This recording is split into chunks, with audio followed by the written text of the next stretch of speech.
Welcome to Chillin' 101. We hope this video helps. In this video, I will show how to make stew Kerala easy method.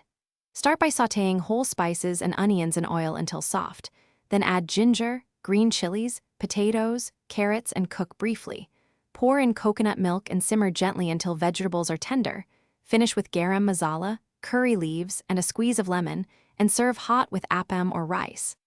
Adjust salt and pepper to taste and garnish with fresh coriander before serving. I will explain the essential ingredients and prep steps to make a rich Kerala stew. Peel and chop potatoes and carrots into uniform pieces. Slice onions thinly and bruise green chilies and ginger for aroma. Measure 1:1 coconut milk ratio for creaminess. Keep stock light, and prepare whole spices like cinnamon and cloves.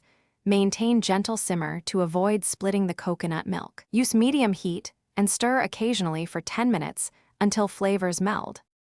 Follow a simple step-by-step cooking approach for a perfect Kerala stew. Heat oil, fry spices and onions until translucent, then add ginger, chilies, and vegetables. Sauté briefly so edges begin to brown. Pour in stock and simmer until vegetables are almost done. Stir in coconut milk and simmer gently without boiling. Finish with curry leaves, garam masala, and adjust salt before serving. Serve immediately with appam or steamed rice for an authentic. Thanks for watching. Consider subscribing if we helped you.